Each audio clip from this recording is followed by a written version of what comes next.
Hola amigos, bienvenidos a esta edición de día viernes del portal del Villegas, que voy a iniciar recordándoles o avisándoles que este viernes en la noche, a las 9, hay flamenco en la Casa del Jamón.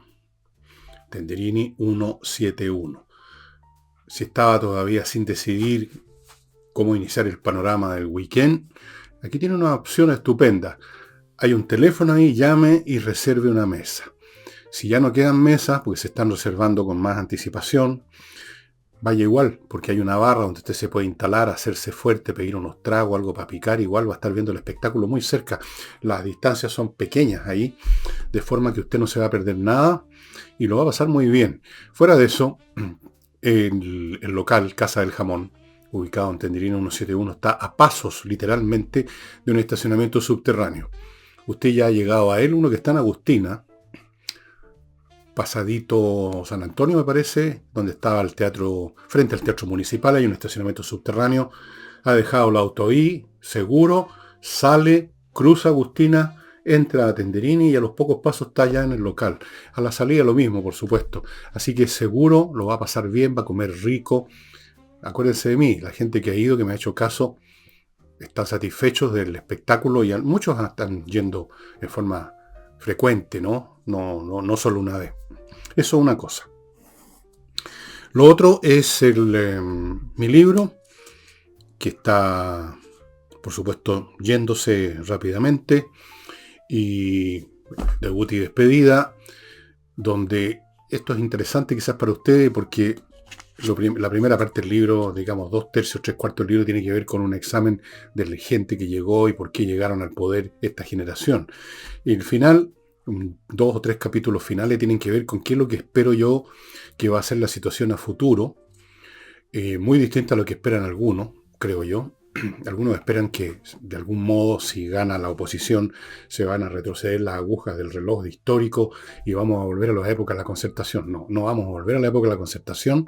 Las fuerzas históricas que pusieron a Boric y su gente en el poder no van a desaparecer porque desaparezca Boric, porque sean derrotados en una elección.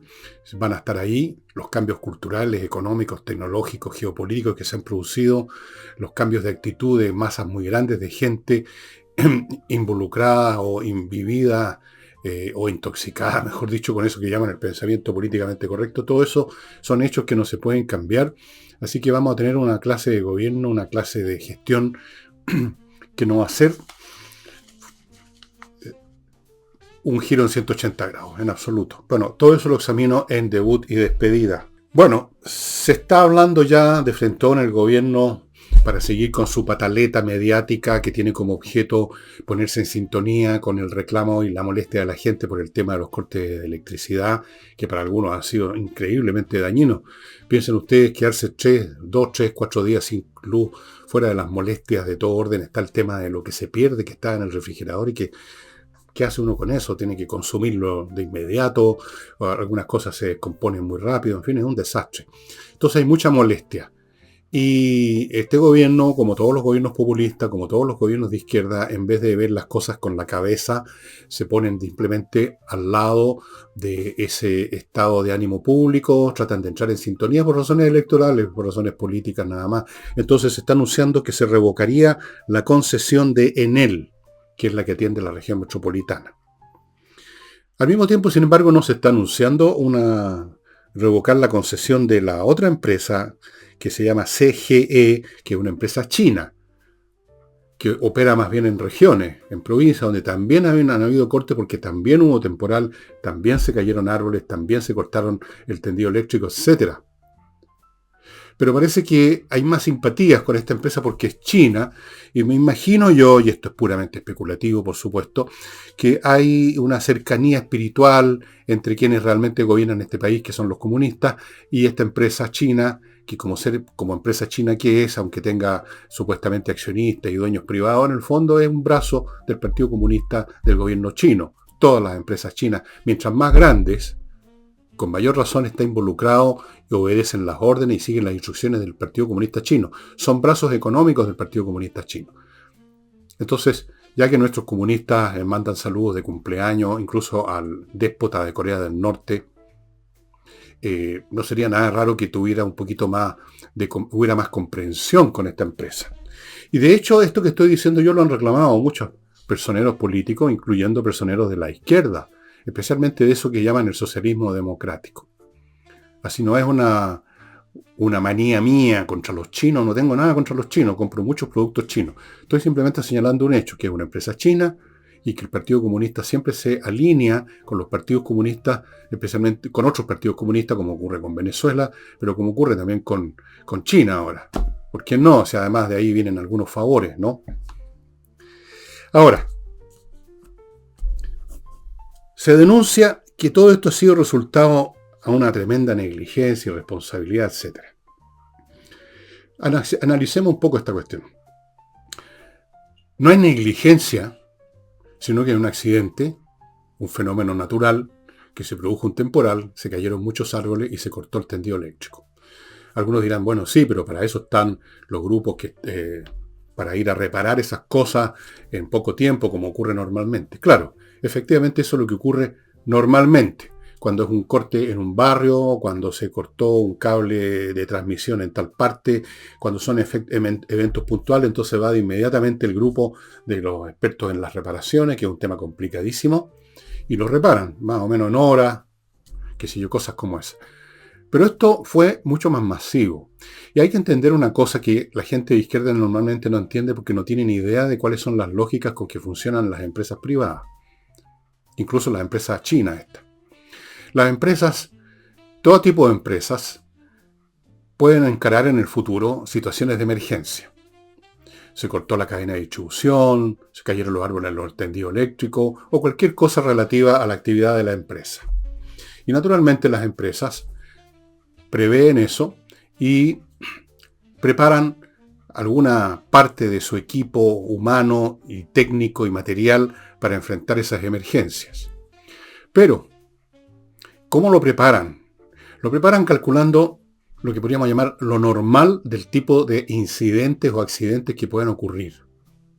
No pueden ninguna empresa, ninguna actividad humana responsable con respecto al uso de los recursos que tiene, puede estar preparando un equipo de reacción o respuesta capaz de enfrentar en minutos o en horas un evento catastrófico que solo se produce cada 20 años. Eso es absurdo. Es un costo inaceptable para cualquier entidad el prepararse para algo que ocurre cada 20 años o cada 10 años si ustedes quieren. No tiene sentido.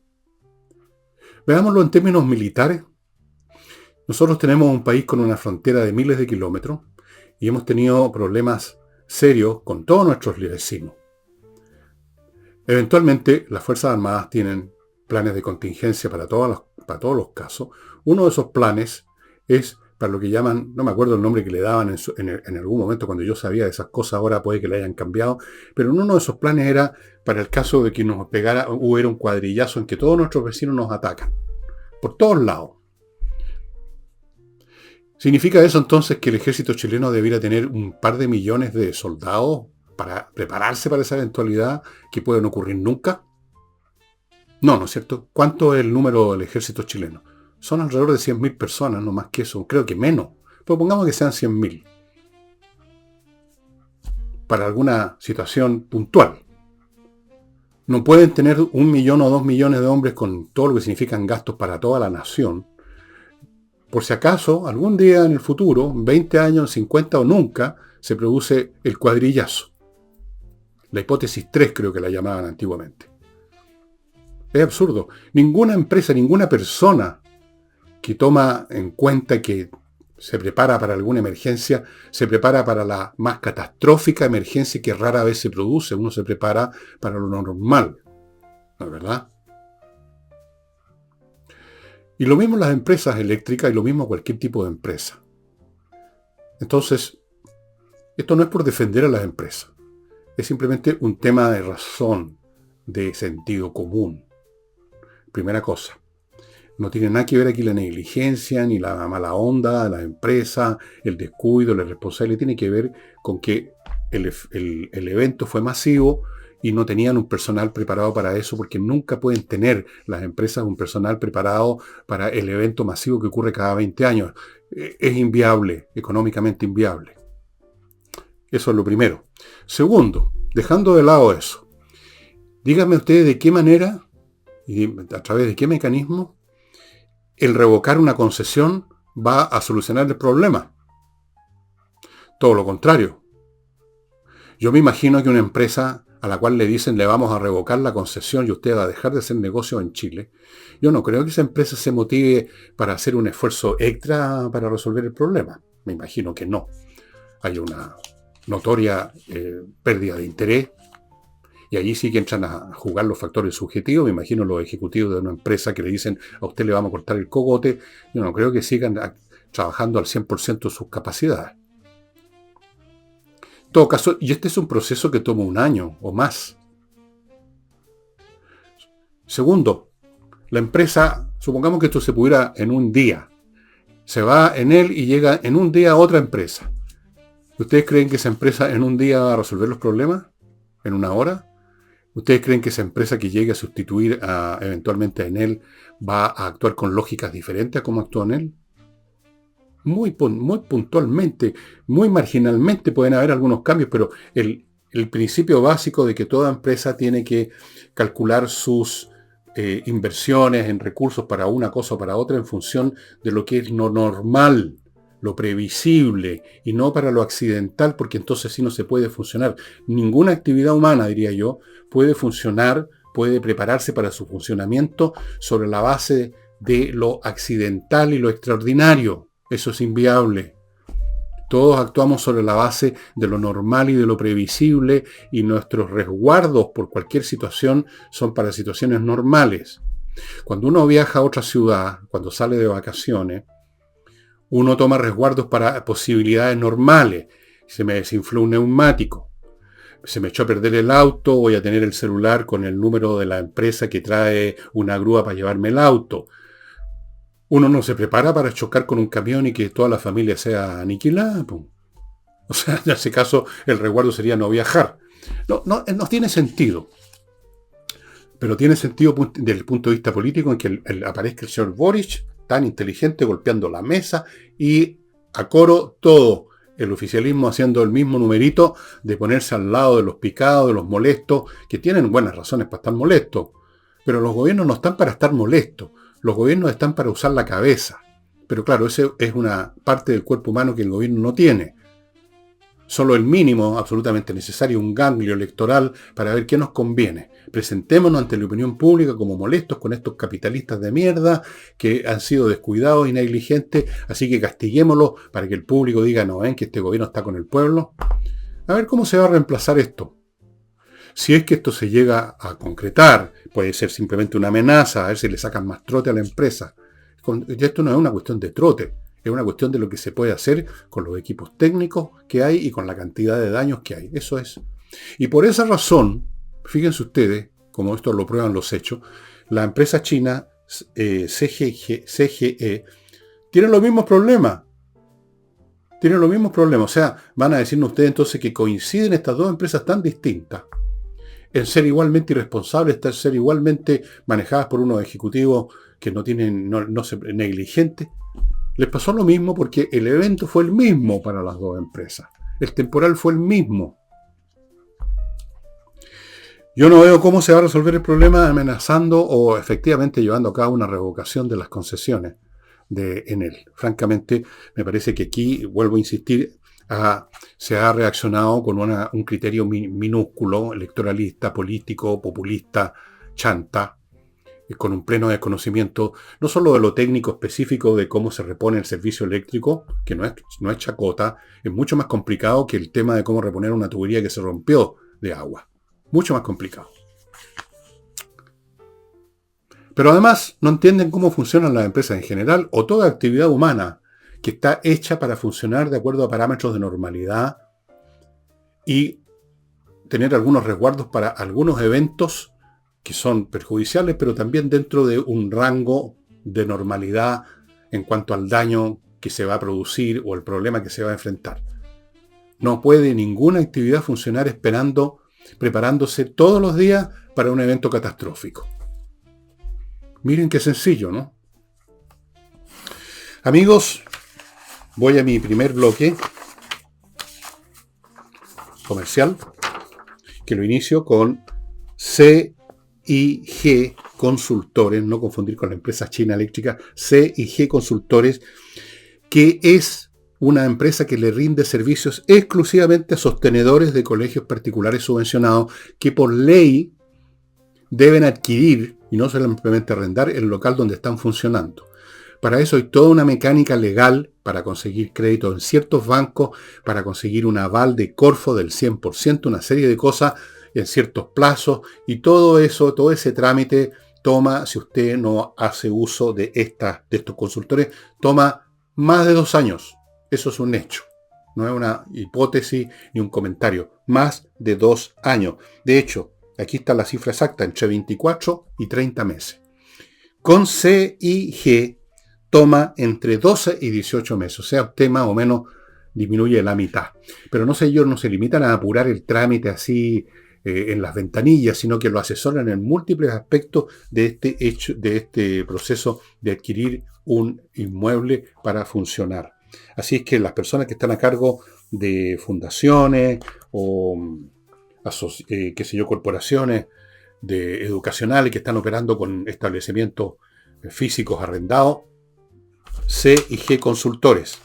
Continúo con Torch, las linternas tácticas portátiles, potentes, con batería propia que se carga fácilmente en el computador, que usted tiene que tener porque uno nunca sabe dónde y cuándo la va a necesitar. Cuándo se va a cortar la luz, cuándo a usted se le va a caer algo en la calle que está oscura, cuándo usted se va a quedar en pana y no tiene luz para iluminar dentro del motor a ver qué pasa. Para eso necesita una linterna que está siempre encima de usted, en un bolsillo. No sirve de nada tener una linterna en un closet, en un cajón de no se acuerda ni dónde. Estas linternas que les he mostrado muchas veces, y yo tengo siempre una en el bolsillo, son ideales porque están a mano para cuando usted las necesite. Solamente se adquieren en el sitio de ellos. Sigo con Fastmark, la empresa chilena de transporte de carga internacional desde Estados Unidos a Chile, para grandes empresas, grandes cargas, o para particulares que han comprado algo en una tienda en Estados Unidos, en cualquier parte de Estados Unidos, y entregan la tarea de traerle esa mercancía a Fastmark. Una empresa chilena, conoce bien los vericuetos administrativos, lo va a atender mejor. Sigo con Oxibiota, este producto que destruye radicalmente los malos olores que están saliendo, por ejemplo, del fregadero o del desagüe, más bien dicho, de su tina, o de alguna parte del excusado, para no decir water, que encontraron que es una palabra muy fea, me dijeron por ahí. Bueno, yo no tengo problemas con las palabras, no. O que sale del desagüe de la cocina, donde usted lava los platos, o de la cámara de la casa, o de donde sea. Hay algún lugar donde surgen malos olores. Bueno, este producto es un polvito que se mezcla con agua, se convierte en unas bacterias aeróbicas, usted lo vierte o lo vaporiza donde están los malos olores y se acabó el problema porque destruyen las bacterias que inician la descomposición, que es la causa del mal olor. El mal olor no viene solo, es por la descomposición. Y la descomposición no se inicia sola, le inician ciertas bacterias. Bueno, si usted destruye esas bacterias con estas otras, se acaba el problema. Oxibiota. Muy exitoso en Estados Unidos y en Chile, debieran usarlo en todos los restaurantes. Francamente, ahí sí que se junta harta materia orgánica, ¿no? Portal de Oro, el lugar donde usted tiene que ir si quiere comprar o vender oro, plata o platino, metales preciosos. Ellos son intermediarios, un marketplace. Usted quiere vender, lo contactan con un vendedor. Con un comprador. Usted quiere comprar, lo contactan con un vendedor. Y por su trabajo cobran una comisión, en este momento promocional, del 10%. Nada comparado con lo que le cuesta a usted hacer una operación de compra-venta en otros establecimientos. Portal de Oro. Bueno, el señor Marcel, como yo les he dicho muchas veces, no hace muchos programas, 2 o 3. 1 o 2 veces a la semana sale con su mismo y de siempre aire enfurruñado. Yo no sé qué pasa con el temperamento de este hombre, qué es lo que le ocurre. A lo mejor tiene hemorroides. La gente que tiene hemorroides viven como así porque, claro, es molesto, ¿no? Bueno, Marcel Hemorroides salió de nuevo ahora a retar a Huachipato y a Molicop, a considerarlos irresponsables porque Huachipato y Molicop no llegaron a acuerdo en cuanto a la venta de los productos de acero de Huachipato, y en vista de que Huachipato entonces no tiene quien venderle sus productos, anuncian que se cierra definitivamente. Y esto lo considera irresponsable Marcel, porque resulta que el gobierno, dice ellos, habrían respondido a la petición de Huachipato de cargarle un arancel a los productos de acero chino que vienen subsidiados, que serían un dumping. Pero la pregunta primero que hay que hacerse es ¿hasta qué punto ese arancel extra fue suficiente? Porque no se trata de poner cualquier arancel. Se trata de poner un arancel que le permita a la empresa que está reclamando que viene un competidor con precios súper rebajados, que le permita, digamos, compensar, que ya no sean tan rebajados esos precios, que estén por lo menos equiparados con los de la empresa chilena. ¿Se cumplió esa meta o no? ¿O fue una subida en que se transó entre el interés de no molestar a los chinos y al mismo tiempo parecer ante los habitantes de la zona sur que dependen de Huachipato, parecer como que están actuando, entonces llegaron a algún tipo de arancel que no es suficiente? Eso es un tema técnico, no es un tema, digamos, de irresponsabilidad, pero resulta que el señor Marcel no es primera vez, y no solo él, sino que otra gente del gobierno, todos ellos diría yo, en que evalúan las decisiones económicas sobre la base de estados mentales subjetivos. Que este es irresponsable, que este es un saboteador, que este se pasó de sus límites, que este, etcétera. Todo, bueno, lo que están viendo que está pasando con la cuestión de la electricidad que acabo de examinar. ¿No ven que las empresas tienen una lógica que es la lógica de que no pueden perder plata, pues? De que las cosas se tienen que hacer para, como mínimo, y este mínimo tampoco en realidad, pero pongámoslo así, se equiparen los costos con las entradas. Obviamente que las empresas no están para eso. Las empresas no están para perder plata, pues. Las empresas tienen que funcionar para ganar plata. Así es como siguen funcionando y siguen dándole empleo a la gente. Entonces no es un tema de irresponsabilidad, es un tema de contabilidad, señor Marcel. A mí me extraña que el señor Marcel, que después de todo es economista, ocupe las mismas lógicas de los patanes, digamos, que lo rodean por todos lados, que no saben ni siquiera la regla de tres simple. O sea que esto es un tema de maldad a los capitalistas, de irresponsabilidad, de deslealtad, de sabotaje.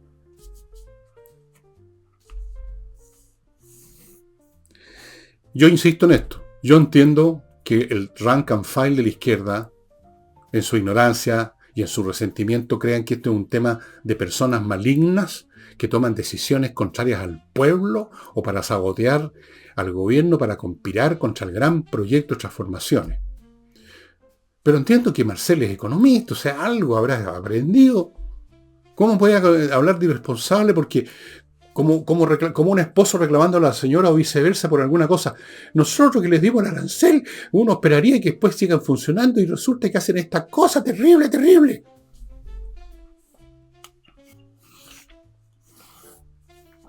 No fue el único. Nicolás Grau, ministro de Economía, interrumpió una pichanga muy entretenida que estaba jugando para decir que estaba molesto y preocupado. Está muy molesto. Con esto estamos al otro lado. Señores que trabajaban en Huachipato, señores de la empresa Huachipato, ejecutivos, accionistas, trabajadores, profesionales, no se preocupen, que Grau paró la pichanga y dijo, hasta aquí nomás llegamos, compañeros, porque yo estoy preocupado. Y estoy molesto, además. ¿Se fijan ustedes la clase de gente que tenemos en el poder? Si la idea era mantener Huachipato funcionando, había que poner los aranceles a un nivel suficiente para que pudiera seguir funcionando conforme a las lógicas de la economía, de la empresa. Si usted no quería, porque hubo muchas posturas de ese tipo, de cambiar las reglas del juego, subiendo los aranceles además para no molestar a los chinos, que son tan importantes, entonces usted no tenía que subir nada.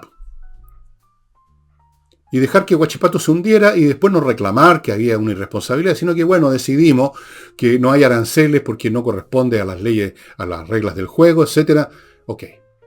Pero no, hacen una cosa intermedia para tratar de quedar bien con Dios y con el diablo, para tratar de quedar bien con Huachipato, con los trabajadores de Huachipato, con los chinos, con todo el mundo, entonces suben un poquito. Bueno, no es suficiente. Porque está claro que no fue suficiente, porque si no la empresa habría seguido funcionando. ¿Por qué no les quiere comprar Molicop el acero a Huachipato? porque seguramente Molikov tiene en mente que lo puede comprar más barato a los chinos, de todas maneras, a pesar del arancel. Entonces, Molikov obviamente que también funciona con una lógica empresarial. ¿Por qué habría de funcionar con la lógica del hogar de Cristo? Entonces, si resulta que Huachipato no me vende al precio que a mí me conviene, al precio que yo puedo comprarle a los chinos, no le compro a Huachipato, entonces, no llegamos a acuerdo. Eso responde a la lógica de Molikov. Y Huachipato cierra entonces, porque no puede venderle a nadie, y sigue también la lógica empresarial. Los dos siguen una lógica.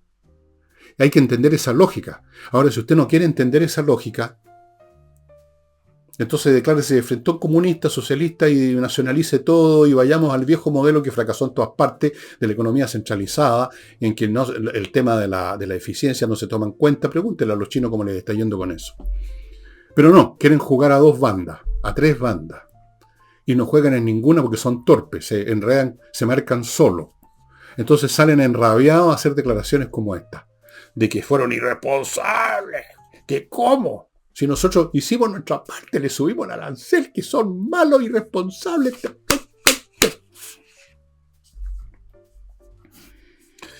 Bueno, es francamente increíble, como una vez más lo digo y lo pregunto y me asombro y después no me asombro, porque sé cómo son estas personas, las conocí desde cabro en la universidad, el tipo de mentalidad poco práctica, poco racional de los izquierdistas en general, llenos de emociones, de resentimientos, de hormonas, de rabia, de gritos, de consignas. Para eso sirven nomás. Entonces, en realidad no me extraña tanto que llegan al gobierno en un momento dado con otra generación aún más torpe que la que yo conocí en la universidad y se ocurran estas cosas. ¿Ah? Eliminemos la concesión de porque se cortó la luz en muchas partes y no la han podido reponer. Eliminemos. Pongámonos en coincidencia con el sentir popular. Escuchemos a la calle. La calle está enojada, así que enojémonos nosotros también y cortémosle la concesión a Enel. A los chinos no, eso sí, porque bueno, ahí hay otros factores a considerar. Y luego está Huachipato, que son unos irresponsables. Helos ahí de cuerpo entero. Bueno, amigos, pasando a un tema de política ahora. Sigue la señora Michelle Bachelet, que alguna vez fue la madre de Chile, pero ahora han pasado los años, y ahora es la abuelita de Chile, supongo. Va a ser la principal oradora, no a rezar, va a hablar. No sé qué va a decir. Bueno, las vaguedades y las vaciedades de siempre. Va a ser la principal oradora en el encuentro de los miembros del pacto. Escuchen cómo se llama el pacto electoral de octubre. Contigo Chile mejor.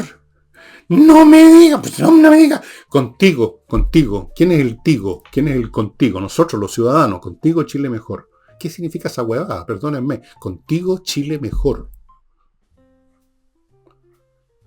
Contigo, ciudadano. Nosotros los ciudadanos no estamos en el poder. Nosotros no tenemos un dedo cerca de los botones que generan cosas, de las palancas. Nosotros estamos inermes a manos de los que están en el gobierno. Así que contigo, digamos, no. Ustedes quieren nuestros votos. La izquierda quiere los votos de los ciudadanos.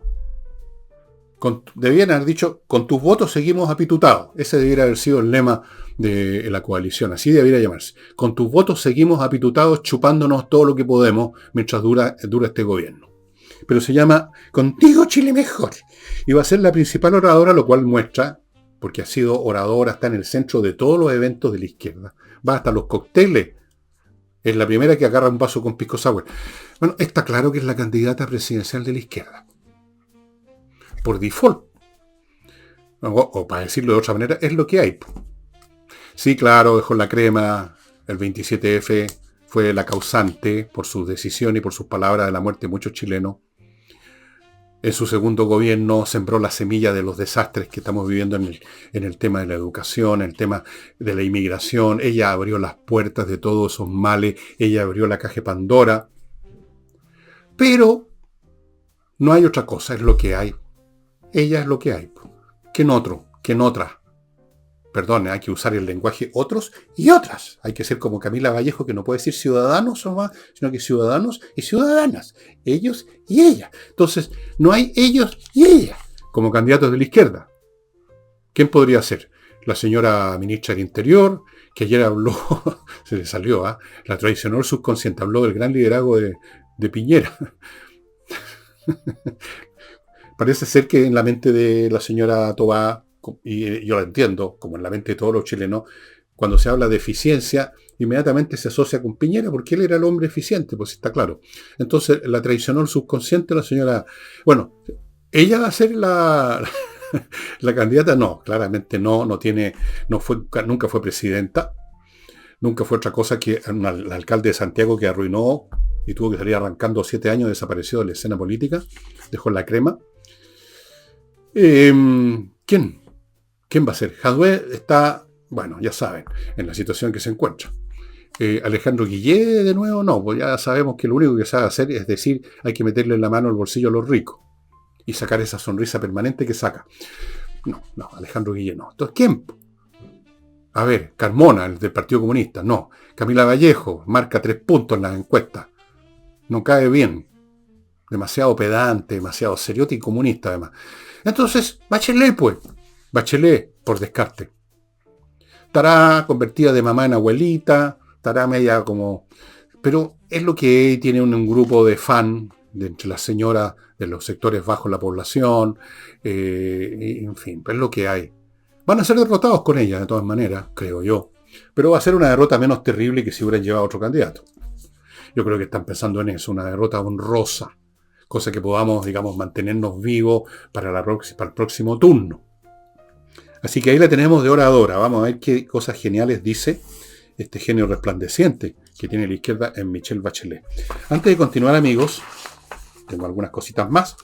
Les recuerdo Servicios Logísticos de Ingeniería Consultores, una empresa que se dedica a examinar la logística de su empresa. Descubre, si es que los hay, y muy probablemente los hay, puntos débiles, le dice cómo optimizarlo, le busca el personal para llevar a cabo esa optimización, le puede ofrecer un sistema completo logístico para cambiar la manera como usted opera, y con todo eso usted se va a ahorrar mucha plata, porque la logística es la mitad de una empresa por lo menos, y hay muchas ineficiencias que son como pequeñas hemorragias que van produciendo un desgaste tremendo. Así que yo le sugiero, si usted es ejecutivo, incluso cree que todo funciona perfecto, pero ese es el principal error, cuando uno cree que todo funciona perfecto y uno se está desangrando. Consulten a Servicios Logísticos de Ingeniería. Continúo con kmmillas.cl, donde usted tiene que ir a vender las millas acumuladas por sus vuelos que no va a usar pronto y que en cualquier momento desaparecen. Pagan bien. Y no me crean mi palabra, simplemente entren a kmmillas.cl y pregunten cuánto están pagando por las millas. Ahí usted decide. Sigo con Entrena Inglés, una academia que está a cargo de profesores de inglés de verdad, que dan clases online y que ahora además están ofreciendo lo que ustedes ven, cursos grabados para 3 niveles, el básico, el que no sabe nada, intermedio más o menos y un poco más arriba, clases grabadas, son 45 horas de clases, súper eficientes, usted las ve tranquilamente en su casa, las puede repetir varias veces cada clase, o sea, ideal, amigos. Consulten más detalles en el sitio de Entrena Inglés. Y sigo con Compre Oro. Este es otro sitio distinto al que les mencioné antes. Este no es Portal de Oro, este es Compre Oro, para comprar oro, plata en lingotes o en monedas y tener así una reserva financiera absolutamente intocable, porque el oro y la plata no son un instrumento que representa un valor, sino que son en sí mismo valor, son metales preciosos. En cualquier situación, aunque se venga el mundo abajo, aunque ande Mad Max por las calles, el oro y la plata le van a servir. Ese es un gran resguardo. Se habla de la tensión. La prensa está haciendo gárgaras con la tensión que se viviría en la coalición gobernante, ahora a título del tema Venezuela. Pero han tenido otras diferencias antes y las van a tener en el futuro. Y algunos de la prensa consultó a los habituales expertos, a los politólogos, a los cientistas políticos, y uno de ellos dijo, lo que dije yo aquí en un programa anteayer, lo he dicho varias veces, que el gobierno lo único que puede hacer respecto a este tema, porque no tiene una respuesta unitaria, homogénea, que los embarque a todos, porque precisamente hay diferencias respecto a esto. Lo único que pueden hacer es quedarse callados y o esperar mientras están callados, que pase el tiempo. Eso se los he dicho. Que pase el tiempo, que el país se olvide, que emerjan otros temas, como esto de las concesiones eléctricas, que también les va a servir para eso, para tapar el tema de Venezuela. Ahora,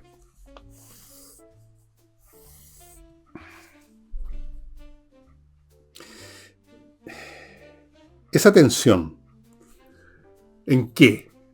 ¿Tensión de qué? Vamos al fondo, porque la gente, estos supuestos analistas, se quedan con la palabra nomás, no cavan un poquito más. ¿Tensión de qué? ¿A qué se refiere esa tensión? Algunos dicen que esta coalición se formó para una cosa que era muy simple, que no hay discusión, que era simplemente ganar una elección. Pero que después se iban a empezar a emerger, y eso es lo que estaría ocurriendo, dicen, las diferencias. Pero vuelvo al punto central. ¿De qué diferencias se trata que producen esta tensión? Unos se llaman a sí mismos socialistas democráticos. Los otros son simplemente comunistas o frente amplistas. Se supone entonces que la diferencia está que los comunistas y los frente amplistas no son democráticos. Eso es una discusión bastante bizantina que yo creo que no tiene mucho sentido. Yo les voy a decir lo que creo, estimados amigos. No hay ninguna diferencia en este momento entre el Partido Comunista, el Frente Amplio y el socialismo democrático que vaya más allá de distintas trayectorias históricas en la formación de estos partidos o movimientos, de distinto talante de las generaciones que suelen ser parte de esos movimientos, de las personalidades de sus líderes y de sus militantes, pero en lo central, llamémoslo lo ideológico, no hay ninguna diferencia. ¿Por qué? Han convergido. Unos, los comunistas, están, sean conscientes o no, abandonando sus posturas del comunismo clásico, de la economía de comando central, siguiendo un poco el ejemplo de China, que dejó la economía de comando central al estilo clásico soviético, ruso, comunista, y están simplemente convirtiendo su impulso transformador o revolucionario en un tema político-cultural. Y lo mismo pasa con el socialismo. El socialismo tampoco cree en el Estado central, en todas esas cuestiones. Se les derrumbó el mundo socialista, está claro, eso lo tienen, no sé si lo tienen muy claro, no tienen nada claro, pero lo sienten, por lo menos lo perciben. Entonces también van en la misma trayectoria. En otras palabras, entre un comunista, como por ejemplo Camila Vallejo, y un socialista como José Miguel Insulza, personas muy distintas en su edad, en sus trayectorias históricas, políticas, personales, en sus militancias, estoy seguro que coinciden en prácticamente todos los puntos centrales de lo que ellos consideran las transformaciones profundas, porque estas están centradas en un tema político, cultural, digamos, antropológico. Están centrados en cuestiones como antes se llamaban valóricas. Están centradas en cuestiones que no tienen que ver con el comando de este instrumento de mantención de una sociedad que es la economía. Tiene que ver con esto otro. Cómo nos vamos a establecer políticamente. Qué mayor o menor peso van a tener las personas de tales o cuales, de los 15 sexos que dicen que existen. Cuál es el grado de más apoyo que le vamos a dar a las mujeres para que accedan a más situaciones de privilegio o de importancia o de peso en la sociedad. Cómo vamos a tratar el tema de los abortos. Cómo vamos a tratar el tema de la educación. Qué clase de educación vamos a crear. Qué clase de persona queremos que sea el chileno de mañana. Ese es el área en el cual están realmente involucrados tanto el señor Insulza como Camila Vallejo. La diferencia es que uno se llama comunista y el otro socialista, o como sea que se llame el señor Insulza a esta altura, es indiferente, tiene que ver con el pasado, tiene que ver con el nombre propio político, no con la persona, no con lo que piensan, no con lo que les interesa, no con lo que los involucra. Y digo esto entonces porque no hay reales diferencias entre el señor Insulza y la señora Camila Vallejo que vayan más allá de estas diferencias derivadas de estilos, quizás de matices, que a su vez tienen como causa edades, generaciones y trayectoria. Insulza es de otra época que Camila Vallejo, pasó por otras experiencias históricas que Camila Vallejo, una es comunista, el otro socialista, pero convergen en el mismo punto. Esas otras diferencias son irrelevantes en lo principal. Pueden ser relevantes en lo personal, pero no en lo político. Por lo tanto, para usar una palabra que le gusta, una expresión a la Nicole, por lo tanto, amigos, no hay una tensión como la que habría, por ejemplo, entre los comunistas y los republicanos. Ahí sí que podemos decir hay diferencias bastante fundamentales, porque ahí hay diferencias de todos estos valores culturales, personales, políticos, etcétera. Pero entre comunistas y socialistas, entre comunistas frente a amplistas y socialistas y PPDistas, no hay diferencias en lo central, que es el proyecto que tiene que ver con esta sección de la vida humana, lo político-cultural. Eso es. Entonces no hay ninguna tensión de fondo. Son tensiones absolutamente superficiales, son ondas de propagación que van por la superficie del océano político. Ambos comparten el mismo catálogo político-cultural, con diferencias de matices, de tonos, de palabras, de estilo, pero lo comparten. Lo comparten totalmente y difieren en lo que ahora no importa. Porque yo ni siquiera a los comunistas los he escuchado hablar de que la economía tiene que ser una economía manejada por el Estado. Cuando más llegan en algún momento de nacionalizar algunas empresas, pero lo dicen muy de vez en cuando y se callan rapidito, y son unas pocas empresas, el viejo proyecto allendista, la nacionalización del cobre, el salitre, qué sé yo, cosas como esas, no sé. No está en el meollo del pensamiento comunista de hoy el tema del manejo económico, que es lo fundamental, que es el piso sobre el cual se apoya una sociedad. Es esto otro. Del mismo modo que en la sociedad china, el meollo del dominio del Partido Comunista es en lo político, porque son ellos los que gobiernan. En lo cultural, porque son ellos los que imponen su pensamiento, y ahora con más fuerza lo quiere imponer Xi Jinping. Pero vean ustedes que China es el hogar de AliExpress, de empresas privadas que fabrican autos eléctricos y que fabrican un montón de cuestiones, que son las cosas que nosotros compramos acá en Chile. Son empresas privadas. Es el tema político-cultural. ¿Cómo vamos a manejar a los pueblos en el presente y en el futuro? Y esto a su vez, este catálogo común que comparten socialistas y comunistas, es un subconjunto más o menos estructurado, más o menos tentativo, diría yo, de el más formado hasta este momento, de las distintas visiones, algunas completamente tradicionalistas que tratan de volver al pasado, y yo creo sin éxito ninguno, para enfrentar el mundo que viene. Es una de las maneras, o una de las proposiciones, digamos, la más desarrollada, porque tenía una base histórica, tenía algunos cimientos para construir ese catálogo. No hay otras todavía, digamos, que presenten un conjunto grande también de proposiciones distintas para enfrentar ese futuro. Pero, volviendo al punto inicial, no hay ninguna tensión fundamental, y la prueba de ello es que van a seguir gobernando todos juntos. Porque además hay una cuestión de interés común, ¿no? Un interés de todos los políticos de seguir en los pitutos, pues. ¿Qué hace un político que no es otra cosa que un político? ¿Qué hace un José Miguel Insulza, una Camila Vallejo, si no están en el poder, si no están en el Congreso, si no están en la moneda, si no están en un directorio de un partido, si no están en una concejalía, si no están en una alcaldía? ¿A dónde se van? ¿Qué hacen? Es como sacar una flor del macetero, ¿no es cierto? O del florero.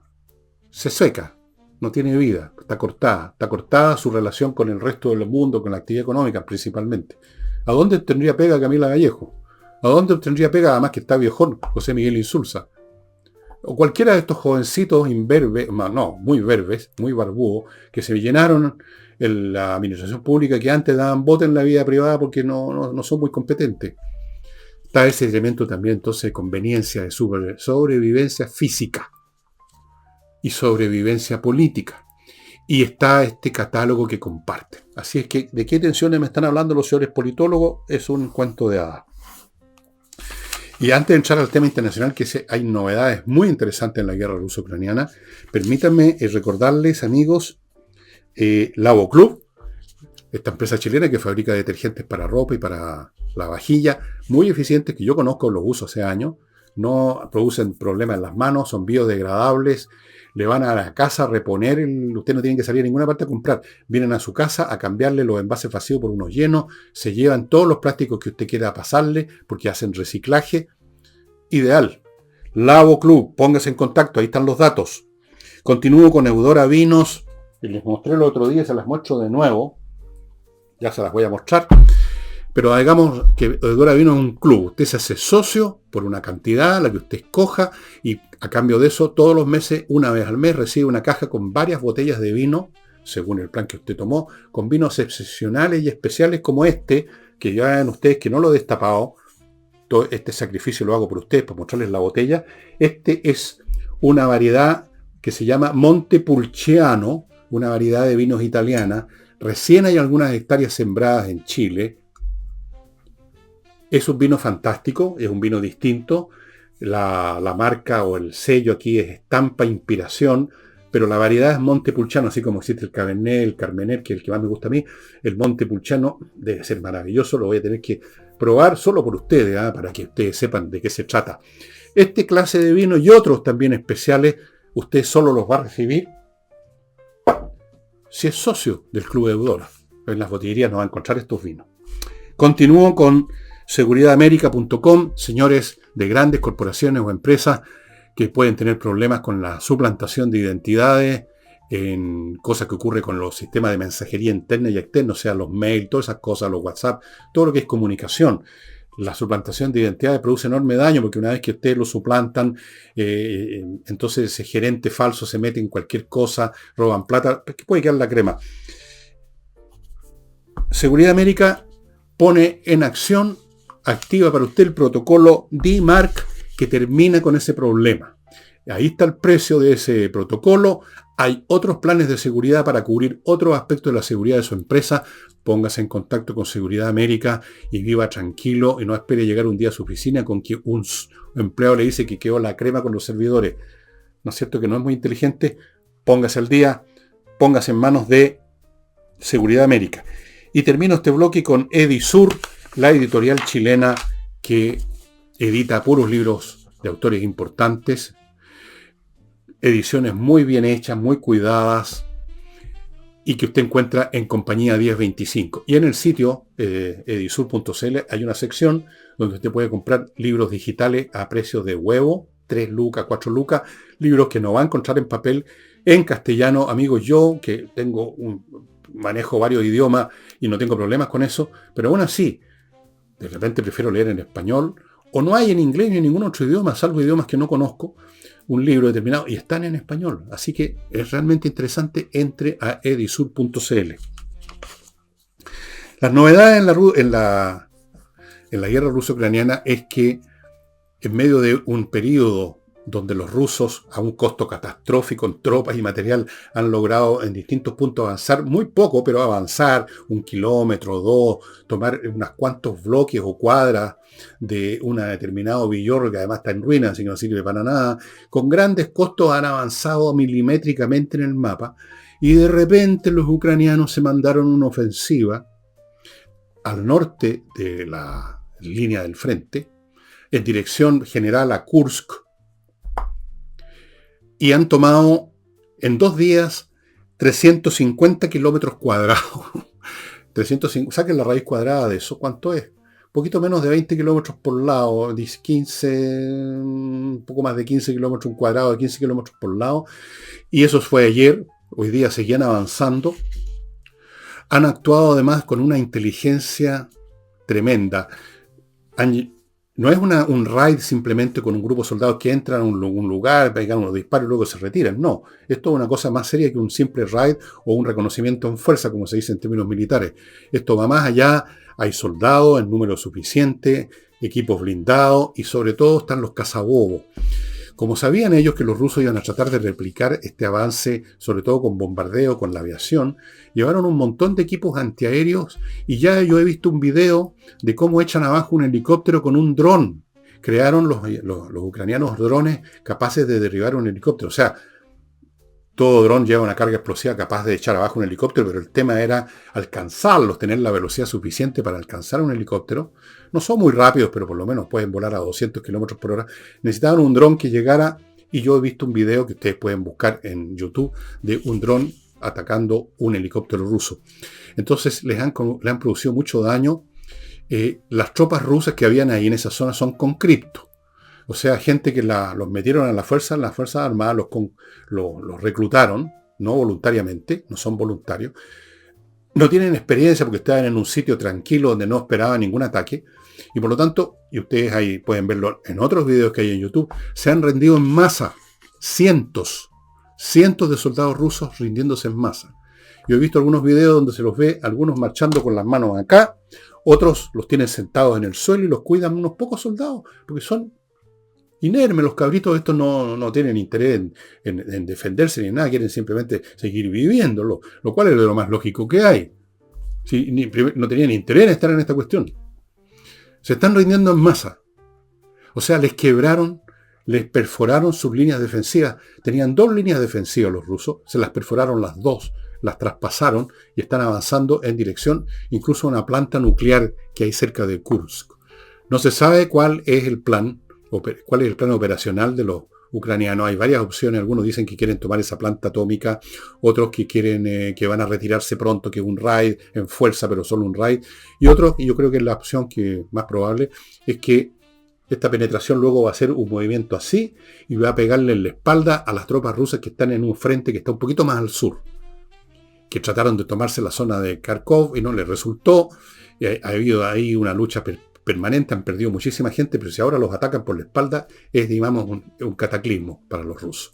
Pero está por verse qué va a suceder. En una de esas los rusos logran rechazar este avance, pero como sea, ha sido una gran inyección de adrenalina, de confianza, de entusiasmo para los ucranianos que estaban viendo pequeños retrocesos, pero retrocesos, y aunque infligiendo enormes bajas. Ya sabemos, la doctrina rusa es conquistar un punto, aunque les cueste el 90% de las tropas, no importa. Lo mismo que hicieron en la Segunda Guerra Mundial, lo mismo que hacían en la Primera Guerra Mundial, lo mismo que hicieron en las guerras contra Napoleón, donde perdían soldados por millones, no les importa. Entonces, es una gran novedad. Emergencia, reunión de emergencia en el Kremlin, y el señor Putin, porque para que vean ustedes la lógica con que funcionan estos dictadores, habló de una provocación. Están en guerra y una acción militar del adversario le parece una provocación. O sea, un acto que se ocurre en medio de una situación de paz, pero alguien provoca al otro para romper esa paz. Y la paz la rompieron los rusos, atacando Ucrania. Pero si los ucranianos tienen el descaro de ir a atacar ahora a tropas que están en territorio ruso, eso es una provocación. Ese es el doble hablar de los comunistas y de sus herederos, porque Putin en el fondo es un heredero de esa cultura. Así pues, amigos, que tenemos muchas novedades en el frente de Ucrania-Rusia. Yo voy a estar viendo con detalles en cómo continúa, si sigue reforzándose esa penetración con más tropas, con más equipos blindados, con más drones. Lo llevaron todo. Tienen brigadas especializadas en la guerra con drones los ucranianos. Están todo el tiempo produciendo miles, millones a esta altura de drones. Cada vez modelos más avanzados, como estos que destruyen helicópteros. Cada vez capaces de cargar una carga útil, o sea, explosivos en mayor cantidad. El que atacó el helicóptero llevan 2 kilos de explosivos, más que suficiente para destruir el rotor o alguna parte básica de un helicóptero y mandarlo abajo. Mandaron fuerzas antiaéreas, de todo. O sea, es una operación, como mínimo, un reconocimiento en fuerza, pero en gran escala. Y les voy a mostrar un libro, pero antes, amigos, les recuerdo 3 cositas. Urantiaco es una empresa de creadores de software de primer nivel chilenos que se encargan de crear el software a la medida que su gran empresa, corporación, organización de gran calado necesita, a la medida. Ellos no agarran un software generalista y lo adaptan. Las adaptaciones nunca son al 100%. Esto está hecho a la medida. Hay grandes corporaciones universitarias, no voy a nombrar las universidades que compraron, que están usando satisfactoriamente estos software. Producen también, si usted necesita, si esta corporación necesita, les diseñan sitios web, aplicaciones móviles y un montón de cosas que ustedes están viendo a mi derecha. Continúo con Hey, el corredor de propiedades rápido que vende por sus métodos, por su concentración en pocos encargos, por todo. Y termino con Remodeling, la empresa de remodelación con puros profesionales para temas de suelos, o sea, pisos, cambiar o arreglar, qué sé yo, Puede ser baldosa, puede ser parquet, el parquet clásico, puede ser estos tablones largos que se usaban en casas antiguas, puede ser moqueta, puede ser piso flotante. Ellos arreglan, cambian, amononan, tienen mueblistas para los muebles de cocina, que es un tema complicado por las cañerías y todo eso. Tienen pintores profesionales, tienen arquitectos, tienen de todo y responden porque son una empresa. Y el libro que les voy a mostrar tiene que ver con uno de estos grandes imperios de la antigüedad que fue destruido por otro gran imperio de la antigüedad que fue Roma, y es este libro, Cartago debe ser destruida. Este título tiene que ver con una frase de, si no me equivoco, Catón el Viejo, un senador de Roma, que cuando ya Roma había derrotado 2 veces a los cartagineses en las famosas guerras púnicas, fueron 3 guerras, los había derrotado en las 2 guerras anteriores. La segunda había sido la más difícil porque las tropas cartaginesas habían sido comandadas por este gran genio militar que fue Aníbal. Entonces, fueron derrotados los cartagineses, pagaron los cargos, digamos, lo que se le carga siempre a los derrotados, ¿no? Las indemnizaciones y un montón de cosas más, les quitaron las pocas provincias que tenían, se estaba formando ya el Imperio Romano propiamente tal, pero no le bastó a este señor y se presentaba, cada vez que terminaba un discurso en el Senado, terminaba diciendo Cartago delenda est, o también se puede decir al revés, delenda est Cartago, o sea, hay que destruir Cartago, y finalmente buscaron un pretexto, hicieron exigencias imposibles de aceptar por los cartagineses se trataron de defender, la guerra fue tremenda, hasta los últimos ciudadanos se pelearon en las últimas calles de Cartago, Cartago fue completamente destruida, sembraron sal sobre el terreno de Cartago para que nada pudiera crecer ahí. Y esta es la historia no solo de esa batalla final, sino que del imperio cartaginés, cómo se formó, qué pasó en las guerras previas a las primeras guerras púnicas. Ustedes ven que lo tengo lleno de notas, porque el libro es muy interesante, está muy bien escrito, es muy entretenido, es como una novela histórica, pero tiene ilustraciones, como ustedes ven. Y se dice que el general, no me acuerdo el nombre, si era un Escipión, creo, que estuvo a cargo de la destrucción de Cartago, tenía como acompañante a un gran historiador griego, uno de los grandes historiadores que explican el porqué de los éxitos de Roma, Polibio. Polibio estaba a su lado, lo acompañaba, era parte de su staff. Y cuenta que el general romano, al ver la ruina de Cartago, se echó a llorar. Y lloró no tanto por Cartago mismo, que era su enemigo, sino porque dijo: lo que le ha pasado ahora a Cartago, algún día le va a ocurrir a Roma. No le ocurrió exactamente lo mismo, que la destruyeran totalmente y se sembrara sal, pero el imperio cayó efectivamente mucho tiempo después. Esa última batalla, esa última guerra contra los púnicos fue el 146 antes de Cristo y tenían que pasar 400 años, 500 años más o menos, medio milenio, para que llegara el fin de Roma en Occidente. Muy entretenido este libro, está disponible en Amazon, se los recomiendo mucho a los interesados en historia clásica. Yo eventualmente lo voy a releer, pero no en este momento, porque en este momento estoy leyendo 10 libros al mismo tiempo y ya no doy abasto. Pero lo tengo en la lista de los libros que voy a releer pronto. Pronto, no sé qué significa. Bueno, amigos, sería todo. Mañana, sábado, tal vez toque el tema que insinué el otro día acerca de la imposibilidad y los experimentos que se han intentado en distintos momentos históricos, la imposibilidad de juntar en un todo coherente, cohesionado y amable consigo mismo a distintas culturas y etnias en una sola sociedad, lo difícil y lo complicado. Les voy a dar ejemplos de qué pasó con el imperio de Alejandro Magno, qué pasó con el imperio austrohúngaro, qué pasa hoy en día con el imperio, no el imperio, pero lo que, digamos, la herencia del imperio británico ha sido todos estos grupos que llegaron a Inglaterra, indios, pakistaníes, luego vinieron las inmigraciones del norte de África, de Oriente, etc. ¿Qué sucede en Estados Unidos, que es una sociedad multirracial, que ha tenido permanentemente un nivel de conflictos que a veces se disimula, a veces se reprime, a veces se camufla, pero está ahí siempre ahí, y que va a exacerbarse con estas inmigraciones que están sufriendo en el sur? Probablemente voy a tratar ese tema, no por evaluarlo para bien o para mal, yo no hago evaluaciones subjetivas o trato de evitarlas, sino que ver el hecho como son, ver los hechos. Yo el primer libro de sociología que leí cuando era cabro, antes incluso de entrar a estudiar sociología, estaba en el colegio, pero conseguí el libro, un libro que se llama El suicidio. Un libro de un sociólogo francés del siglo XIX, Émile Durkheim. Es un clásico de la sociología porque estudia un hecho tan triste y lamentable y subjetivo como son los suicidios con una visión puramente científica, matemática, estadística, y yo aprendí ahí que los hechos, como el propio Durkheim decía, la sociedad hay que analizarla como se analiza cualquier hecho físico, como hechos, sin hacer evaluaciones para bien o para mal. Y yo aprendí eso y no se me ha olvidado. Bueno amigos, eso sería todo por hoy. Nos estamos viendo mañana. Espero. Chao.